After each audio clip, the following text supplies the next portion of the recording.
كاين اساطير كثيره وتساؤلات كثيره كتحط حول الكبد. اول تساؤل هو واش الكحول هو السبب الرئيسي ديال جميع امراض الكبد؟ الكحول هو عامل رئيسي، ربما نقدروا نقولوا كاع اساسي، ولكن ماشي بوحدو. يقدروا يزادوا عليه مثلا التهابات فيروسيه الكبد، امراض اخرى وراثيه، امراض تعفنيه اخرى، ولكن كيبقى الكحول عامل اساسي ورئيسي في امراض الكبد. التساؤل الثاني، واش الكبد كيقدر ينقي راسو من السموم او ما يسمى بالفرنسيه لا ديتوكسيفيكاسيون؟ نعم، الكبد عنده واحد الكفاءه، واحد القدره باش ينقي راسو والجسم من مجموعه من السموم، واني ما حد باقي الجهد ديالو كاين، يعني ما حد باقي مازال ما بداش الاتلاف. غير كيبدا الاتلاف وكيبدا الامراض، يعني المرض ديال الدهون خاصه ديال الدهون كيبدا في الكبد، كيبدا كيفقد القدره ديالو باش ينقص من التسمم ديال راسو وديال الجسم. التساؤل الثالث او الاسطوره الثالثه، واش كاين شي دواء كينقي الكبده من السموم؟ لا، ما كاينش شي دواء كينقي الكبده من السموم.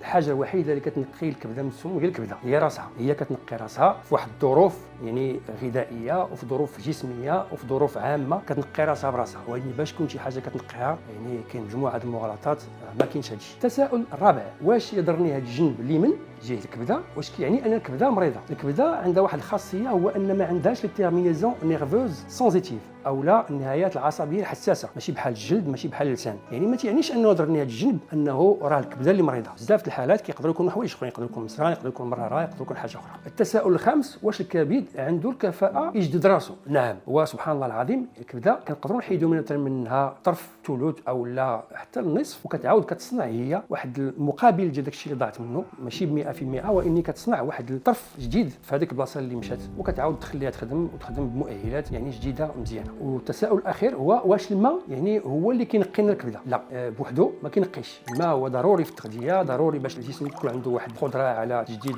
المكونات ديالو، والكبد كذلك مهم عنده الماء في هذا الشيء، ولكن ماشي بوحدو. الكبد يعني لا بد لها من ظروف بيئيه خارجيه وظروف داخليه، سواء من التغذيه وسواء من الحركه، باش يمكن هي تجدد وتنقي المكونات ديالها. التساؤل الاخير او الاسطوره الاخيره اللي كتدور حول الكبده هي، واش امراض الكبد يعني ما كثيراش بزاف؟ هذا غلط، امراض الكبد كثيره بزاف، خاصه في الدول الصناعيه، وهذا المرض ديال كتجمع الشحمه في الكبده كثر بزاف في الغرب، نظرا لاستهلاك الكحول، نظرا يعني التغذيه فيها طاقه مفرطه، الانسان كيستهلك 2-3 مرات داك الشيء خصو يستهلك في النهار. والمغرب حنا مازال ما وصلناش المستوى ديالهم، ولكن طريقه الاستهلاك دابا اللي غاديين فيها كتبشر باننا ربما غادي نوصلوا للمستويات اللي عند الغرب في السنوات المقبله.